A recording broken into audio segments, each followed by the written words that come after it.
ये वीडियो उन बच्चों के लिए रहने वाली है जो क्लास 10th में पढ़ते हैं और आज उनका क्लास 10th का बोर्ड्स हिंदी का पेपर था। इसमें पहला क्वेश्चन एक काव्यांश दिया हुआ है, हमें उसको पढ़ के हम इसे सॉल्व करना है। 5 क्वेश्चन दिए हुए हैं। पहला क्वेश्चन है, अपने आप से लड़ने का अभिप्राय क्या है? इसका आंसर होगा अपने भीतर की कमजोरियों से लड़ना, बी आंसर करेक्ट हो जाएगा। और दूसरा क्वेश्चन है, जो नत हुआ वह मृत हुआ को क्या कहा गया है? इसका होगा सी।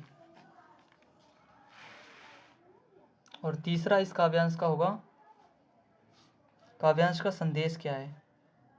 हर प्रकार की परिस्थितियों का समझौता कर स्वयं को ढालने का, ये नहीं है। जीत की संभावना वाले मार्ग पर आगे बढ़ने का, नहीं, ये भी नहीं कहा गया है। कैसे भी कठिन परिस्थिति हो उसे हार ना मानने का, ये हो सकता है, लेकिन हम चौथा क्वेश्चन भी ऑप्शन भी पढ़ेंगे। हार की संभावना होने पर नवीन लक्ष्य के निर्माण का, नहीं, ये भी नहीं है। तो सी ऑप्शन हमारा करेक्ट हो जाएगा। चौथा क्वेश्चन है, कांटे और कलियों किसे प्रतीक है, किसके प्रतीक है? सुख और दुख के। हमें पहला ही क्वेश्चन पता चला है सुख और दुख, हम इस पर टिक कर देते हैं, लेकिन हम ये भूल जाते हैं कि पहले कांटा लिखा है और फिर कलियां लिखा है। कांटे पहले मतलब दुख आएगा और फिर आएगा सुख, तो ऑप्शन बी करेक्ट होगा। बहुत बच्चों ने ए लगा दिया होगा।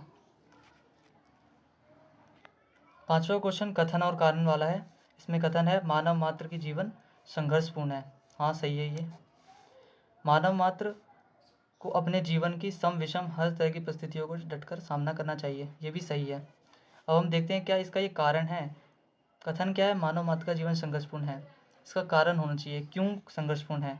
तो मानव मात्र अपने जीवन के सम विषम हर तरह की परिस्थितियों को डटकर सामना करना चाहिए।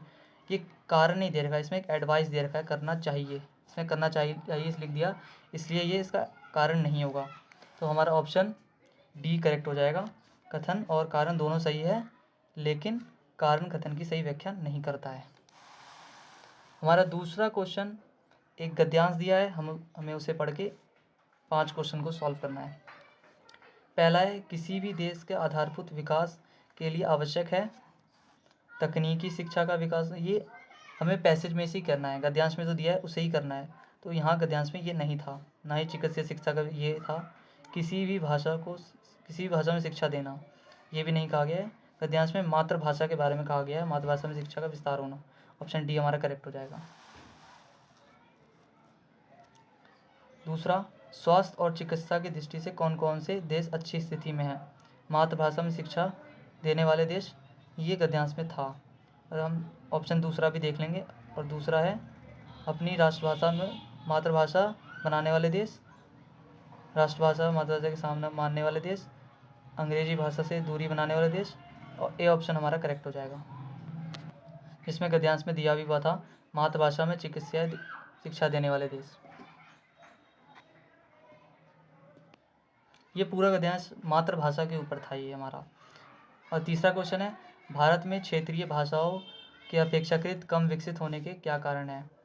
क्या कारण हो सकते हैं? हिंदी भाषा का वर्चस्व है, नहीं। अंग्रेजी भाषा का वर्चस्व गद्यांश में दिया हुआ था, लेकिन हम दूसरे ऑप्शन को भी पढ़ेंगे। उपयुक्त प्रयासों का अभाव, स्थानीय इच्छा शक्ति का अभाव, ये नहीं हो सकता, ये भी नहीं हो सकता, ये भी नहीं हो सकता। तो बी ऑप्शन बच गया है, बी ऑप्शन करेक्ट हो जाएगा। चौथा है, मातृभाषा में शिक्षा प्राप्त करना आसान होता है। इस कथन के पक्ष में निम्नलिखित में से कौन से तर्क सही है? 4 तर्क दिए हैं और इसमें बताना है कि कौन से सही है। पहला है, मातृभाषा में प्राप्त ज्ञान को समझना सरल है। हाँ, ये सही है। मातृभाषा में प्राप्त ज्ञान को समझना जटिल, यहाँ पे जटिल बोल दिया, इसलिए गलत हो जाएगा। मातृभाषा अन्य भाषाओं से सरल स्वरूप होती है। सरल स्वरूप, वो भाषा कोई सी भी सरल हो सकती है और कोई सी भी मुश्किल हो सकती है। हमें जो आता है वो दूसरे के लिए मुश्किल हो सकती है, इसलिए ऐसा नहीं होता है। मातृभाषा और दूसरी भाषा में कोई अंतर नहीं है। अंतर होता है मातृभाषा हमारे लिए आसान होती है। तो पहला ही ऑप्शन, पहला कथन करेक्ट हो जाएगा। इसमें ऑप्शन ए करेक्ट होगा।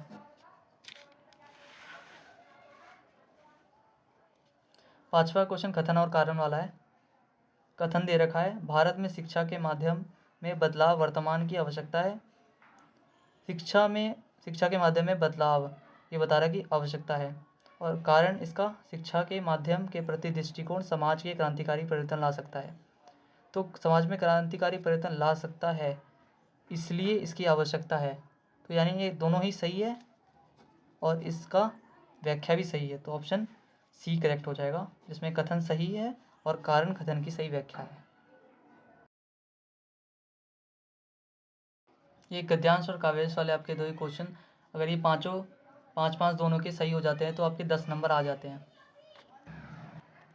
इस पेपर के किसी भी क्वेश्चन में अगर आपको डाउट है तो आप कमेंट करके पूछ सकते हैं, और कमेंट करना है आपको कि आपका ये पेपर कैसा गया, और आपके पास जो मैथ सब्जेक्ट है वो स्टैंडर्ड मैथ आपने लिया है या बेसिक।